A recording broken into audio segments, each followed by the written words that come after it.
प्रिय दर्शकों, स्वागत है आप सभी का आपके YouTube चैनल में। मैं हूं आप सभी के साथ देवभूमि ऋषिकेश उत्तराखंड से आचार्य आशीष। फटाफट बिना समय गंवाए हम लोग चर्चा कर लेते हैं आज के टॉपिक पर।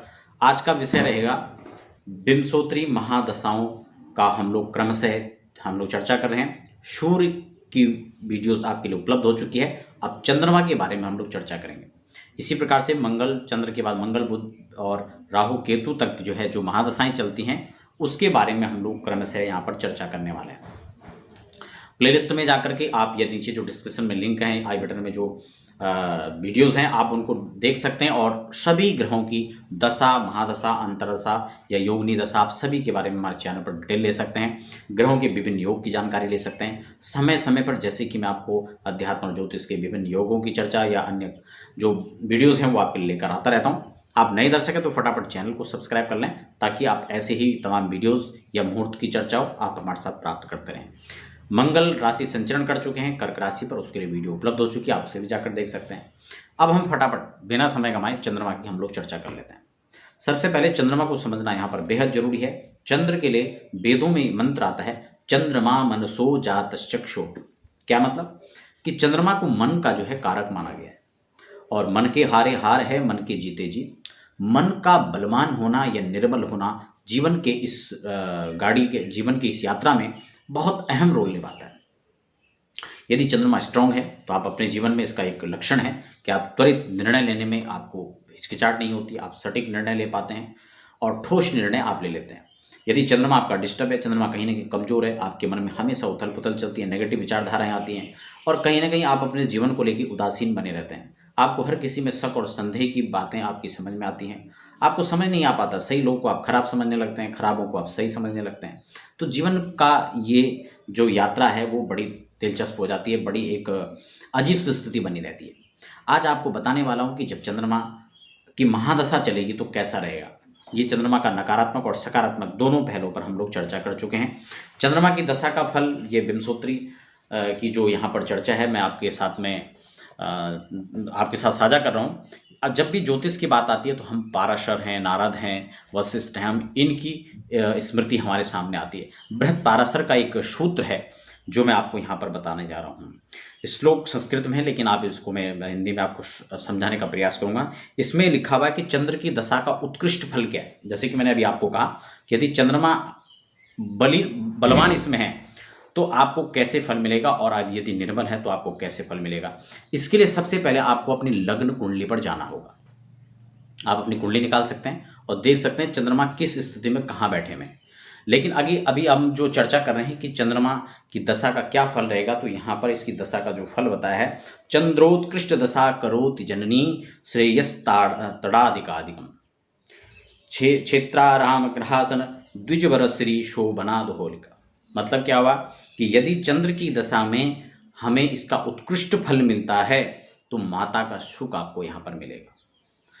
यदि आप कहीं ना कहीं कृषक हैं तो आपको इसमें तालाब, बगीचा और कृषि क्षेत्र में आपको यहाँ पर सफलताएं प्राप्त होंगी।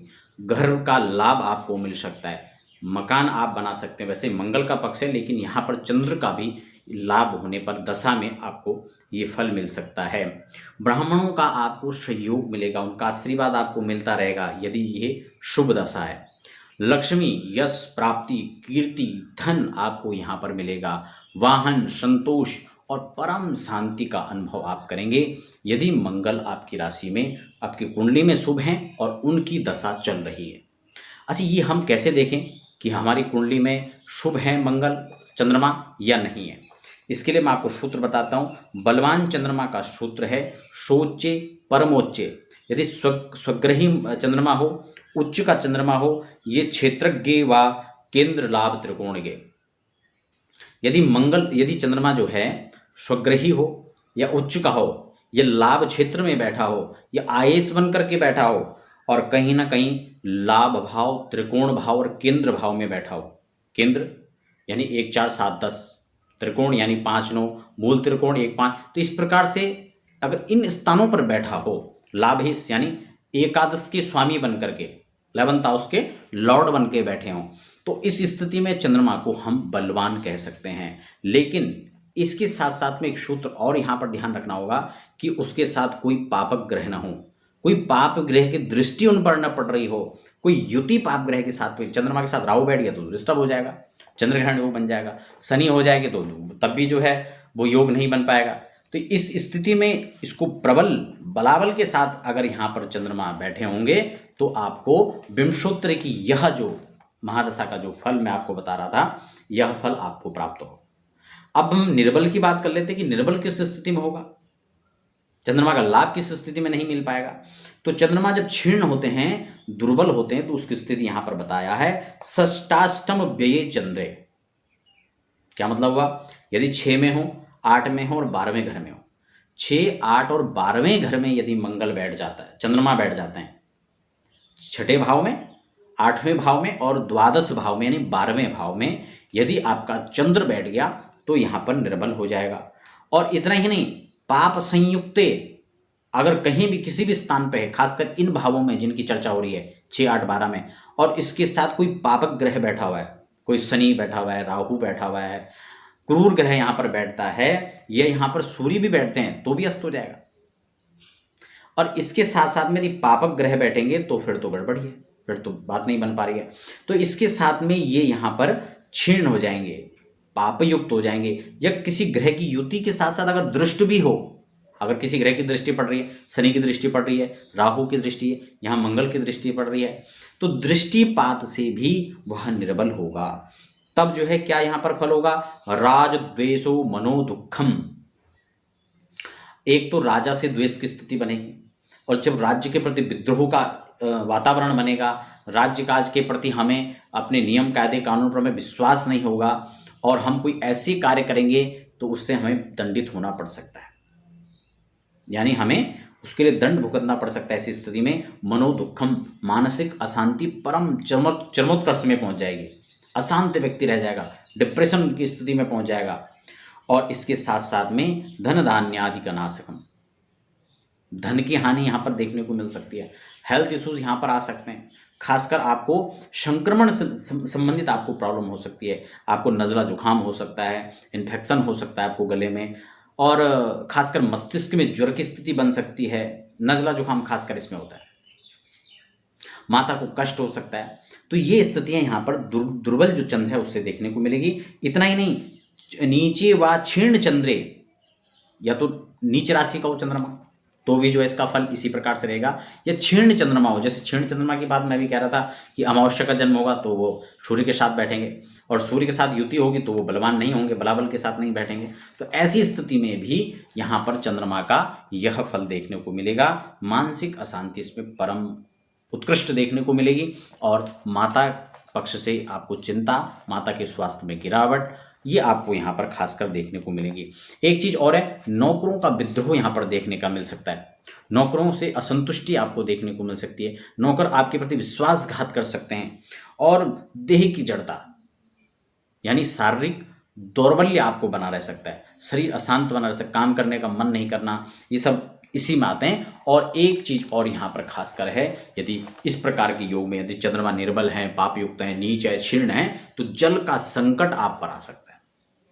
अब जल का संकट कैसे कैसे हो सकता है, जल से आपको भय हो सकता है, नदी नाला तालाब में कहीं आप जाते हैं तो आपको जल से बच के रहना है, क्योंकि जल का यहाँ जल से संकट और जल का संकट इसमें थोड़ा फर्क है, वहां भी आपको संकट उत्पन्न हो सकता है। और एक चीज और है, घर में किसी प्रकार से पानी से संबंधित इश्यूज आपके आ सकते हैं, समझ रहे हैं, तो इस प्रकार से पानी की दिक्कत हो सकती है, तो आपको जल का संरक्षण करना पड़ेगा, जल की बर्बादी आपको नहीं करनी होगी, ताकि आपका चंद्रमा और जो है सुदृढ़ बना रहे।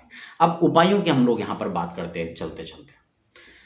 एक चीज और है, मैं यहाँ पर स्पष्ट कर देना चाहता हूँ कि यदि आपका किसी भी प्रकार से वीडियो के संबंधित या कोई भी प्रश्न आपका होता है तो आप उसे कमेंट बॉक्स में ही लिखें, उसके लिए आपको व्यक्तिगत कॉल करने की बार बार आवश्यकता नहीं है। यदि हाँ आपका कोई व्यक्तिगत प्रश्न है, कोई आप अपने बारे में, कोई जन्म कुंडली से संबंधित कोई सुझाव आप लेना चाह रहे हैं, अपने जीवन के बारे में कुछ जानना चाहते हैं, या फिर आप हस्तलिखित जन्म पत्र इत्यादि आप बनवाना चाहते हैं, तो उसके लिए रत्न रुद्राक्ष सलाह के लिए आप नीचे अपॉइंटमेंट जो नंबर है उस पर समय लेकर चर्चा कर सकते हैं। फटाफट उपाय की श्रृंखला में हम लोग चलते हैं।